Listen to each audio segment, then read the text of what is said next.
Hey coin lovers!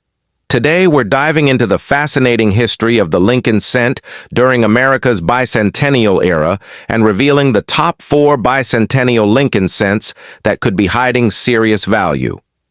First up, in 2009, the United States Mint launched a historic coin series to honor the 200th anniversary of Abraham Lincoln's birth. And what emerged was one of the most talked about modern cent releases in recent history.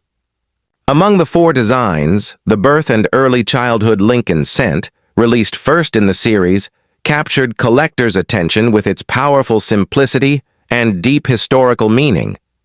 But what makes the 2009 birth and early childhood Lincoln bicentennial cent, uncirculated, so special? What is its origin, design, and current value in today's coin market? Let's take a journey through its full story. No gaps, no headlines, just the complete truth from the copper up. Soft transition, coin spinning slowly in 3D. The 2009 Lincoln Bicentennial Series was introduced to commemorate 2 important moments, the 200th anniversary of Lincoln's birth and the 100th anniversary of the Lincoln cent itself, which first appeared in 1909. The series featured 4 unique reverse designs representing different chapters of Lincoln's life: his birth and childhood in Kentucky, his formative years in Indiana, his professional life in Illinois, and his presidency in Washington, D.C. The first coin in the series, released on February 12, 2009, was the birth and early childhood in Kentucky design. This reverse shows a simple yet deeply symbolic log cabin, the very structure where Lincoln was, born in 1809 near Hodgenville, Kentucky. Designed by Richard Masters and sculpted by Jim Licaretz, the log cabin is a tribute not just to Lincoln's beginnings, but also to the enduring values of humble origins, family, and perseverance. The obverse, or front, of the coin continued to feature the classic Victor D. Brenner portrait of Lincoln that had appeared on all cents since 1909. This blend of old and new was intentional, linking the past century of Lincoln cent production to the story of the man behind the face. But there's something more important that happened in 2009. For the first time in decades, the U.S. Mint produced Lincoln cents using 2 different compositions, one for circulation and one for collectors. The circulating coins, which were made for general use, were struck in the same zinc core with copper plating that had been used since 1982, totaling just 2.5% copper. But the uncirculated collector versions, like the one we're focusing on today, were made from a special composition of 95% copper and 5% tin and zinc, a respectful nod to the original 1909 wheat cent alloy. These were sold by the Mint in special sets and not intended for general circulation, which makes them more desirable and valuable to collectors. Each uncirculated coin is carefully struck using higher pressure and polished dies to create a sharper, more lustrous finish. When kept in pristine condition, ideally still in mint packaging, these coins maintain their full red color and show off the intricate wood grain detail in the log cabin, the layered roof shingles, and the foliage surrounding the structure. Now let's talk mintage numbers. In total, the U.S. Mint produced 284.4 million of the 2009 birth and early childhood cents for circulation, with 350 million coins struck at the Philadelphia Mint and over 129 million at the Denver Mint. However, the uncirculated 95% copper versions were released as part of the Mint's 2009 uncirculated coin sets, and their numbers are significantly lower. The final mintage for these collector-only cents is just 784,614 sets, which includes all 4 bicentennial designs in the 95% copper alloy. Because of this limited mintage and their superior quality, uncirculated 2009 birth and early childhood Lincoln cents are highly collectible, especially in mint state grades like MS67 red or higher. So what about value? As of today, A raw, uncirculated 2009 birth and early childhood Lincoln cent made of 95% copper typically sells for $1 to $3 when taken from mint sets. However, graded examples, those certified and slabbed by third-party graders like PCGS or NGC, command higher prices. Next up, the 1981 D Washington quarter is one of those coins that you've likely handled dozens of times without thinking twice. But as with many pieces of modern U.S. coinage, its story and potential value go far beyond its modest 25-cent face value. Struck at the Denver Mint, indicated by the small D mint mark on the reverse beneath the eagle's talon, this coin had an enormous mintage of over 575 million pieces. That massive output reflects the U.S. economy's needs at the time, as quarters remained one of the most widely circulated coins in the country. Because of this, the 1981 D is not considered rare in general, at least not in circulated condition, but it holds value in its history, design, and in exceptional examples. By 1981, the Washington quarter had already been in use for nearly 50 years. First issued in 1932 to commemorate the 200th anniversary of George Washington's birth, the quarter's obverse design was created by sculptor John Flanagan. His rendition of Washington's profile had become a fixture in American wallets and cash registers. The reverse design, showing the eagle perched on a bundle of arrows with olive branches underneath, represented a message of strength and peace. While nothing about the design had changed in 1981, the historical context had evolved. America was emerging from a period of economic uncertainty, and coin production remained steady to meet everyday transaction needs. The 1981 D quarter is composed of copper-nickel clad, a copper core, with outer layers of 75% copper and 25% nickel. This was the standard composition for quarters ever since silver was removed from regular circulation coins after 1964. Therefore, the 1981 D quarter does not contain any silver content, and circulated examples are generally only worth face value. However, the story changes when you consider uncirculated and high-grade examples. Coins graded MS65, meaning mint state with minimal marks and strong luster, typically sell for $10 to $15. Those in MS66 or MS67, which are much harder to find due to the mass production and handling over time, can fetch $75 to $200 or more, especially when certified by professional grading services like PCGS or NGC. The key to finding value in a 1981 D quarter is all in the condition. A coin fresh from a mint roll or sealed U.S. mint set is more likely to retain the detail and surface quality collectors demand. Look for sharp strikes, clean fields, and no contact marks, which are the dings and scratches that come from coins, bumping against each other in bags or jars. Coins with exceptional eye appeal, that combination of strong luster and crisp detail, always bring premium prices at auction. There are also known errors and varieties associated with 1981 D quarters. Though not extremely common, collectors have reported off-center strikes, die cracks, and even some minor doubling on the obverse lettering, particularly around the words "Liberty" and "In God We Trust." One of the more intriguing finds is the struck-through error, where foreign material on the die can cause unusual texture or missing elements on the coin's surface. While minor errors might only add a few dollars to the coin's value, dramatic errors, such as major off-center strikes or broad strikes, can be worth $100 or more depending on severity and condition.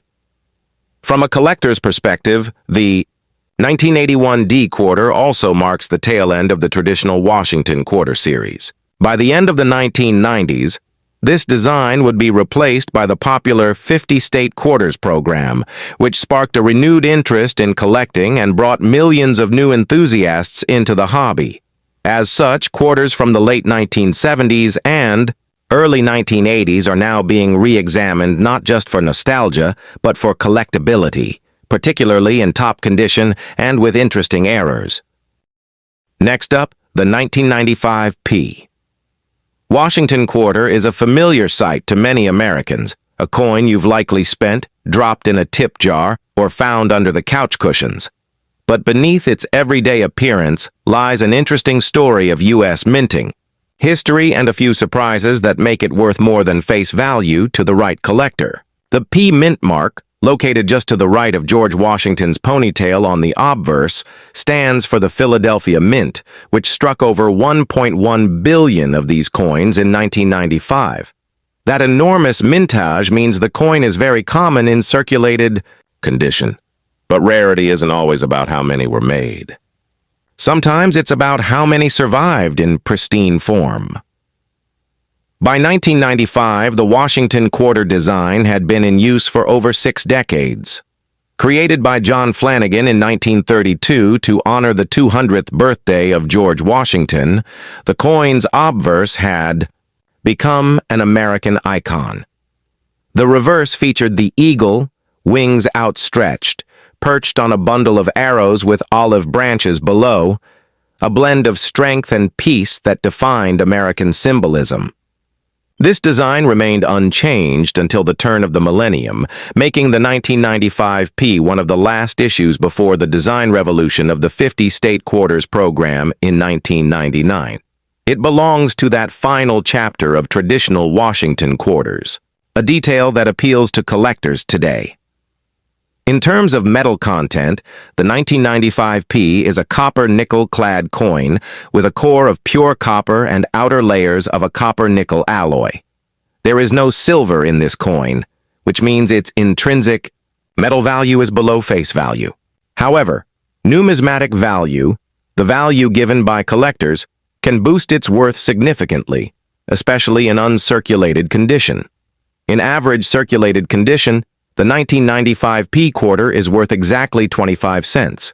But in mint state, particularly at high grades like MS65 and above, its value begins to rise. A certified MS65 coin might sell for $5 to $10. At MS66, that jumps to around $20. And in MS67, a relatively rare grade for a modern high mintage quarter, it can fetch $100 to $200 or more, depending on demand and overall eye appeal. What makes high-grade 1995 P quarters so hard to find is not rarity from the mint, but the rough journey these coins take once they enter circulation. Contact marks, scratches, and loss of luster are common. Collectors prize coins that retain sharp details, especially in Washington's hair and the eagle's feathers. If you're looking through mint sets or unopened rolls from 1995, you may have a better shot at locating a pristine example. But there's another layer of intrigue, errors and varieties. While not as famous as some older coins, the 1995 P quarter has a few error types that have captured collector interest. Some coins were struck with misaligned dies, creating a noticeable shift in design or rim thickness. Others show signs of die cracks, cuds, or weak strikes, all results of worn equipment at the mint. While minor errors might bring only a small premium, dramatic ones, like off-center strikes or double strikes, can command $50 to $200 or more, depending on severity and condition. Always inspect coins with a magnifying glass or loupe, because these small details can mean big differences in value. One interesting fact about 1995 in U.S. coin history is that this year also saw the famous 1995 doubled die Lincoln cent, a coin that drew national attention for its bold doubling on the four words liberty and in God we trust. While no widely recognized doubled die varieties have been confirmed for the 1995 P quarter on the same scale, the renewed public interest in coins that year led many to look closely at all their change, including their quarters, just in case a similar variety existed. So what does it all mean for the 1995 P Washington quarter today? If you've got one in your pocket, it's probably worth a quarter. But if you've got one in uncirculated condition, maybe from a mint set or saved roll, it could be worth several dollars or more depending on the grade. And if you find an error or variety, that could take the value even higher. It's a modern coin, yes, but one that sits at the crossroads of design history mass production, and the dawn of a new era in American coinage. It may not be rare, but that doesn't mean it isn't worth collecting. Next up, the 1982 D Washington quarter is one of those coins that seems to show up in old jars, couch cushions, and forgotten drawers. Often scratched, discolored, or worn nearly smooth, these coins tell a quiet story, not just of George Washington or the U.S. Mint, but of decades of everyday life, pocket to pocket. And even in bad condition, the 1982 D quarter holds value, not necessarily in dollars, but in history and hidden potential. Struck at the Denver Mint, identified by the small D mint mark on the reverse beneath the eagle's tail, the 1982 D quarter was minted during a challenging time for the U.S. economy. Over 480 million of these coins were produced, a huge number, yet still lower than other years before and after. The early 1980s saw a recession, high unemployment, and inflation. The U.S. Mint, responding to budget cuts and reduced demand for certain coin sets, actually stopped producing uncirculated mint sets in 1982 and 1983. That decision would later make high-quality examples from those years much harder to find, and thus more valuable to collectors. But let's be clear. A 1982 D quarter in bad condition, meaning heavily worn, scratched, or discolored, is worth about face value, 25 cents. It has no silver content, as it is made from the standard copper-nickel-clad composition introduced in 1965, a copper core with layers of copper and nickel bonded on the outside. In poor condition, the metal value is even less than the face value, but that doesn't mean the coin is meaningless. What makes 1982 D quarters interesting, even in bad shape, is the context. Since there were no official mint sets in 1982, finding high-grade examples today is surprisingly tough. That means collectors often turn to circulated coins as the only option when filling this spot in their collection. Even though your heavily worn 1982 D quarter isn't going to make headlines, it still fills a gap in the historical timeline of U.S. coinage. It's a placeholder for a time when mint production was disrupted, and for collectors working on circulated sets, even well-used examples are needed to complete the picture. In addition, even bad-condition 1982 D quarters can sometimes turn out to be error coins, and this is where things can get more exciting. One well-known and collectible variety is the No Mint Mark 1982 quarter, which applies only to the Philadelphia Mint, not the Denver D version, but it sparked a wave of interest in 1982 quarters in general. With the public paying more attention to coins that year, error coins from all mints, including Denver, were more closely examined. On 1982 D quarters, some collectors have discovered off-center strikes, die cracks, and even clipped planchets, which can fetch $10 to $100 or more depending on severity and eye appeal, even in worn condition. Another factor to consider is nostalgia and historical relevance. The early 1980s were a time of transition in America, politically, economically, and culturally. Quarters from that era have now circulated for over 40 years. A beat-up 1982 D quarter might have paid for a cup of coffee in the 80s, spent time in vending machines in the 90s, and sat quietly in someone's change drawer ever since. Its condition might be poor, but its journey is long. In the numismatic world, grade is everything. A 1982 D quarter in Mint State 65 might sell for $20 to $30, and in MS 67 condition, values can spike to over $150. But those are coins that were saved right away, protected from wear and tear. Most 1982 D quarters, especially the ones we find in everyday circulation today, are worn down with smooth rims, faded details, and surface damage. That doesn't mean they should be ignored. It just means their value lies more in story than in dollars.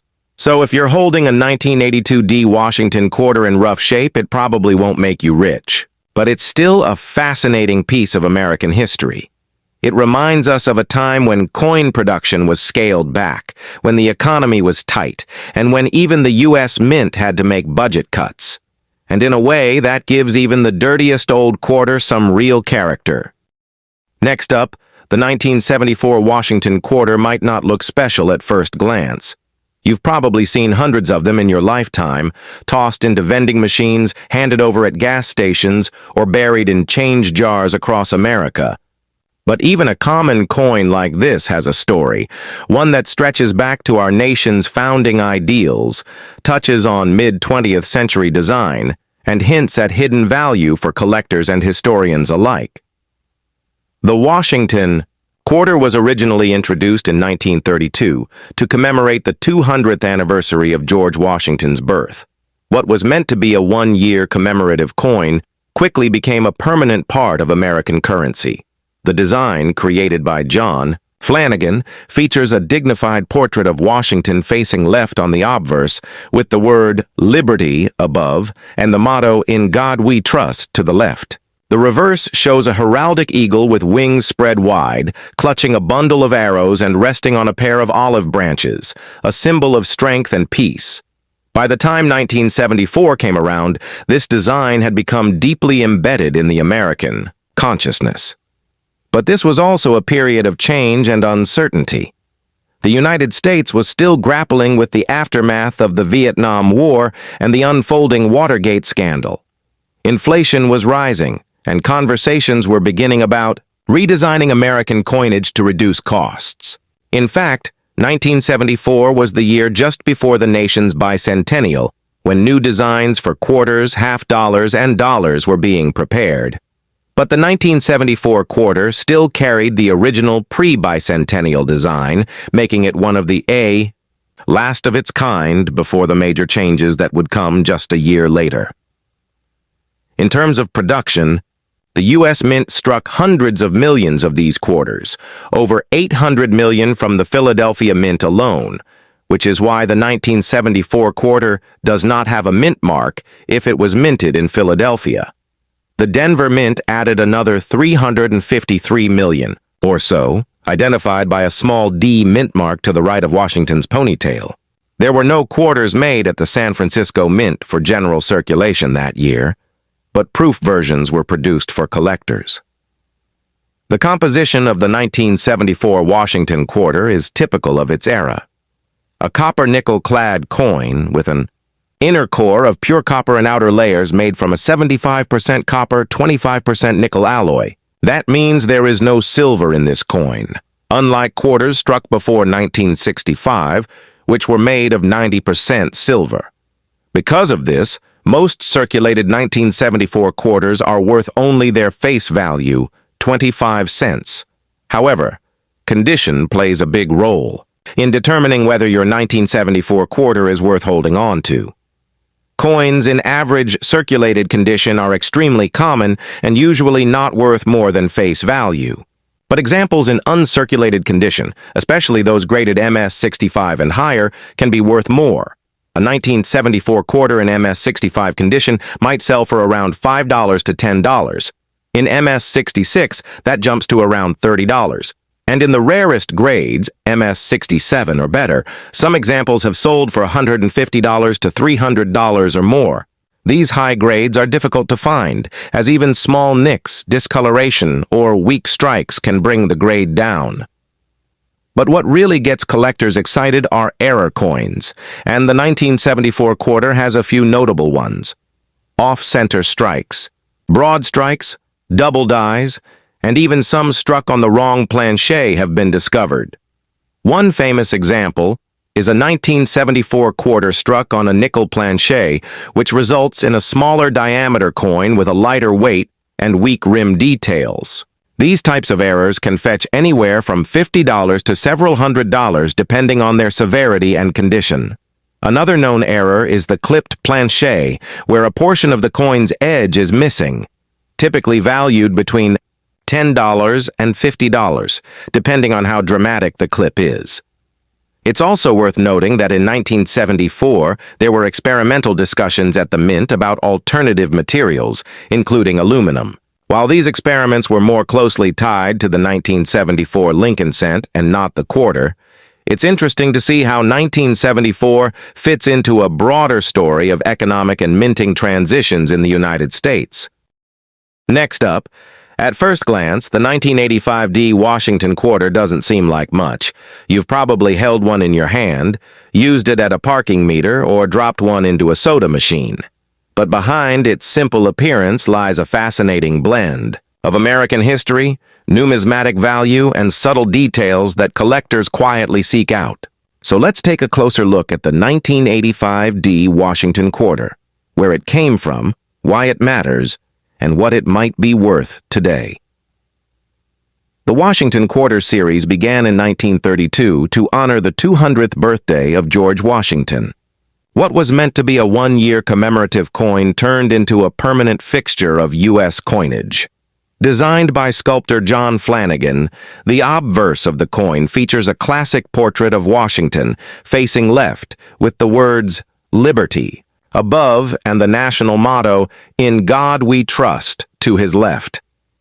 The reverse carries an image of a heraldic eagle perched on a bundle of arrows with two olive branches beneath, symbols of military readiness and peace. By 1985, the Washington quarter had already been in circulation for over half a century. That year, the United States Mint produced quarters in Philadelphia and Denver, with the D Mint mark representing the Denver Mint, located in Colorado. A staggering 519 million quarters were struck at Denver in 1985, making the 1985 D quarter one of the more common coins of its era. These were intended for heavy circulation, and they've certainly done their job. You'll still find them in pocket change today, nearly 40 years later. The coin is made from a copper-nickel-clad composition, a pure copper core sandwiched between layers of 75% copper and 25% nickel. This gives the coin its familiar silvery appearance, but without any silver content. In fact, by 1985, it had been 20 years since the U.S. removed silver from its circulating quarters, starting in 1965. So unless it's a special error or, in exceptional condition, a 1985 D quarter in your change today is still worth its face value, 25 cents. But as every collector knows, value is never just about the date. It's about condition, rarity, and sometimes the unexpected.